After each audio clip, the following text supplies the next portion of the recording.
कैसा है ये हमें केवल गुरुदेव से देखना है और किसी व्यक्ति से सलाह नहीं लेनी।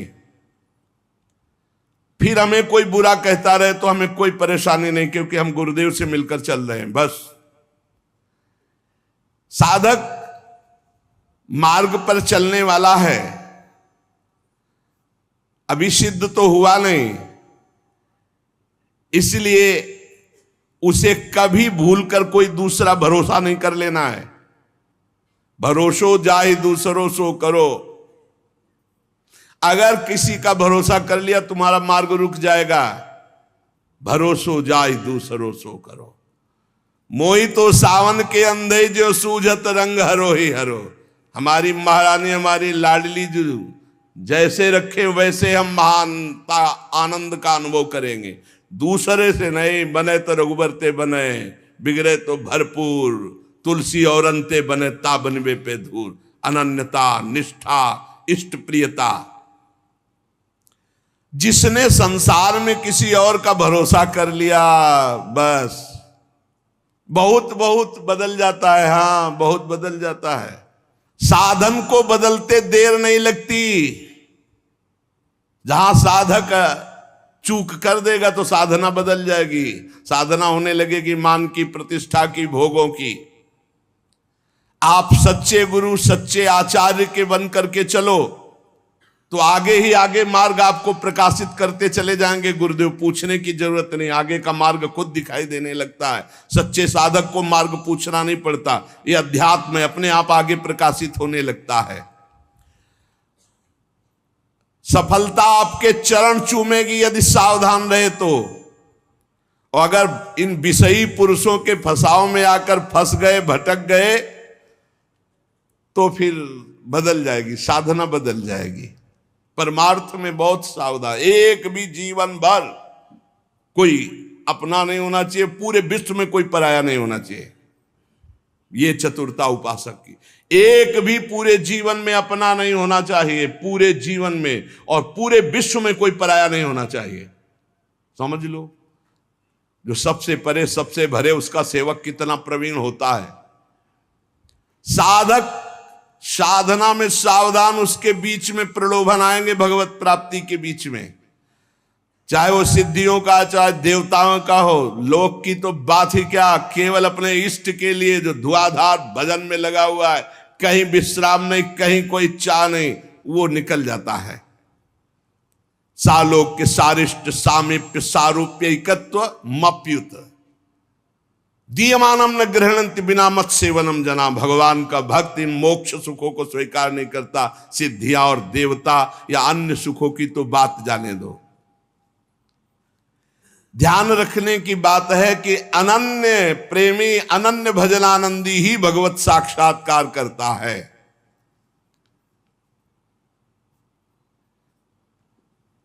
जब भजन सही होने लगता है तो फिर इसके बाद एक नशा चढ़ता है, तो उपदेश देने का मन शुरू हो जाता है। बहुत उत्तम महापुरुष हैं भाई जी महाराज। साधक को बचाने के लिए एक छोटी छोटी सी बात को उपदेश लोगों को दे करके, अपने को श्रेष्ठ समझ करके वो भजन से उतरने लगता है। जीवन आपको याद होगा पीछे सुमति, जब नरकों के चरित्र का जो, उसमें सुमति जी का इसी में परमार्थ बिगड़ गया था। थोड़ी भी बात अभी जीवन में अध्यात्म की आई नहीं, उपदेश शुरू कर दिया तो भ्रष्ट हो जाओगे, नष्ट हो जाओगे।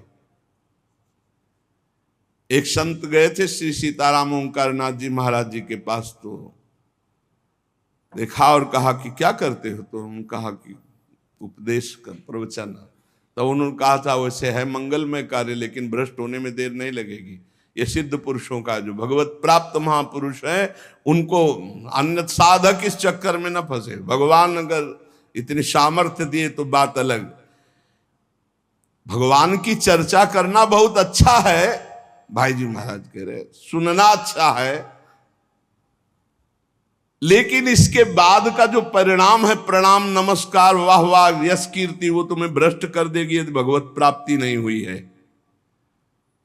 बहुत बुराइयों को अवकाश मिल जाता है प्रवचन करने वाले पर आक्रमण करने का।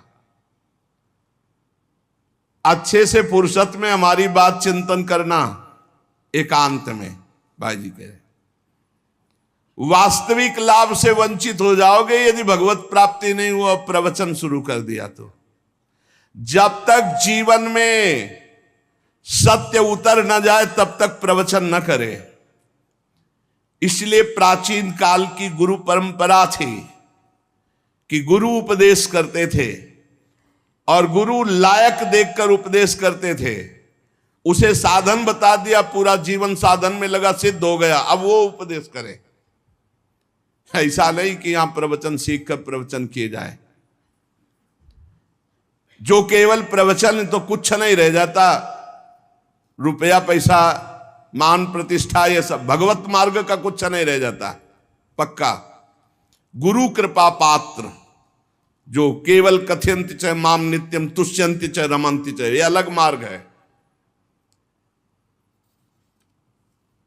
पहले भरपेट खूब खा ले, अर्थात भगवदानंद की अनुभूति कर ले, तब प्रवचन करे, नहीं कोई सफलता हाथ नहीं लगेगी। साधक को इस प्रवचन रूपी व्यापार से बचना चाहिए। हम पहले खूब अच्छे से काम क्रोध लोभ मोह मद पर विजय प्राप्त करके भगवदानंद में डूब जाएं, वो आगे की बात भगवान क्या करवाएंगे। पहले हम में आचरण उतार ले। एक बार द्रोणाचार्य जी ने सब से कहा कि एक बात सीख लो, कोई मारे भी तो गुस्सा नहीं करना है। ये बात सीख लो, यदि तुम्हें उत्तम मार्ग का अनुसरण करना है, महापुरुषों के मार्ग में चलना है, तो तुम्हें मारे भी तो गुस्सा नहीं करना है। सीख लिया? सबसे पूछा जी क्या सीखा? हमें कोई मारे भी तो गुस्सा नहीं करना है। युधिष्ठिर जी से खड़े हो, क्या सीखा? बोले नहीं सीख पाया। सबने एक स्वर में सुना दिया, तुम क्यों नहीं सुना दिए? बोले नहीं सीख पाया गुरुदेव। दूसरे दिन खड़े हो, सीखा? क्या हम बोले थे? बोले नहीं सीख पाया गुरुदेव। 7 दिन तक पूछा, बोले डंडा लाओ, और 5-7 बेत मारे। बोले सीखा? बोले हाँ गुरुदेव सीख गया। क्या? कि कोई मारे भी तो गुस्सा नहीं करना चाहिए। बोले क्यों? आप क्यों? बोले आपने मारा ना और मुझे गुस्सा नहीं आया ना, तो अब सीख गया। हम केवल वाणी से थोड़ी बोलते कि मारे कोई गुस्सा, आपने मारा ना, अभी तक मारन लगी नहीं थी, आपने मारा और मुझे गुस्सा नहीं आया, अब मैं सीख गया कि कोई मारे भी तो गुस्सा नहीं हो।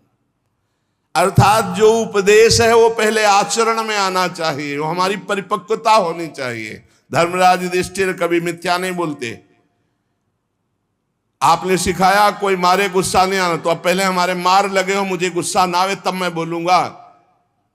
कोई मारे फिर भी गुस्सा नहीं आना चाहिए।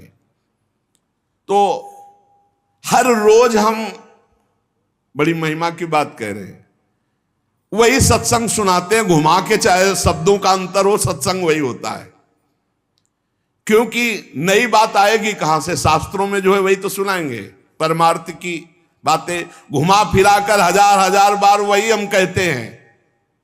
कहने का तरीका भले अलग हो, लेकिन 1000 बार वही बात हम कहते हैं। आपने स्वीकार किया जगत मिथ्या है, भगवान सत्य है? स्वीकार किया आज तक? नहीं।